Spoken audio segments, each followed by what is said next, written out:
If work is not done with understanding, then every work becomes a burden. A wise man makes his focus even in the most difficult task. With today's story, you can easily change any tough task into focus. King heard the news that in his kingdom, there lives an extraordinary philosopher.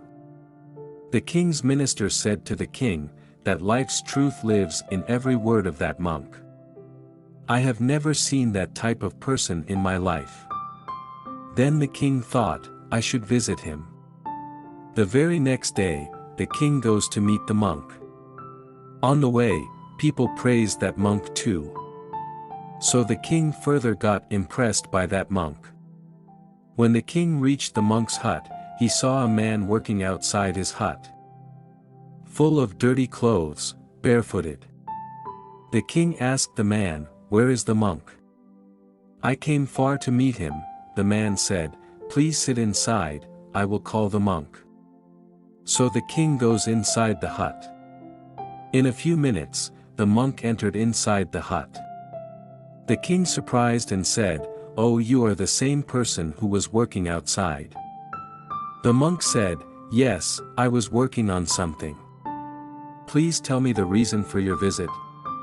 The king said, "I have heard there is no one like you. People hugly praised you. So that's why I came here to meet you. I want to know about the self. But please forgive me, but I can see, you don't have any book, nor is there anything special looking in the hut. But still you are looking extremely calm. Can you share the secret behind it?" The monk said, "Come tomorrow early morning before the sunrise. It will be the best time for it." After this the monk becomes silent.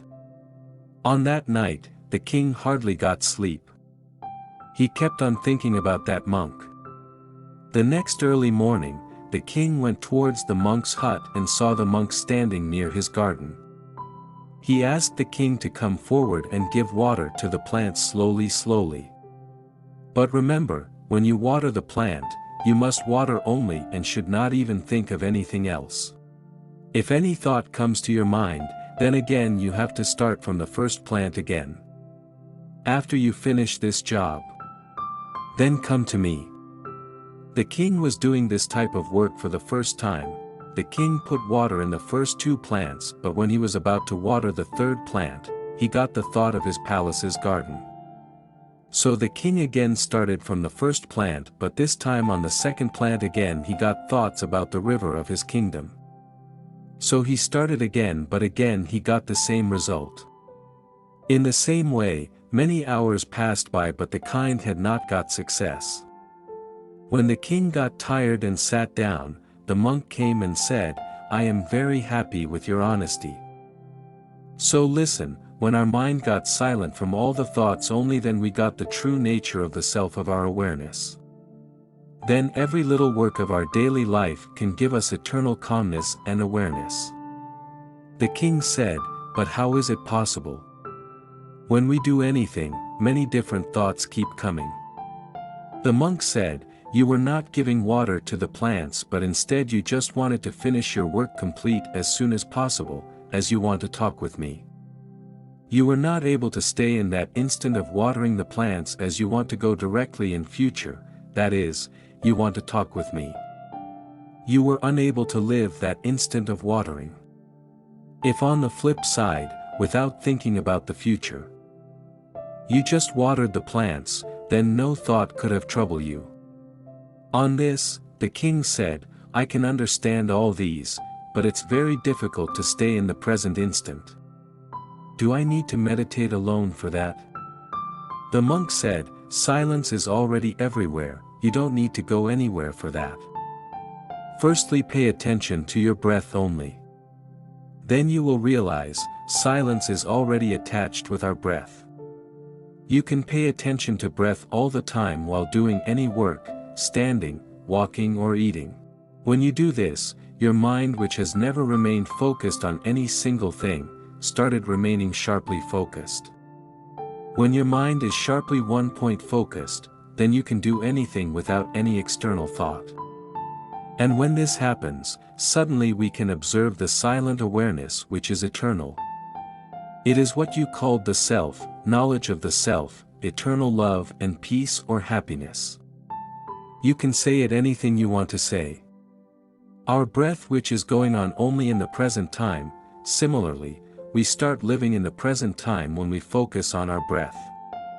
In the present, there is no thought, thoughts are only of the future or past.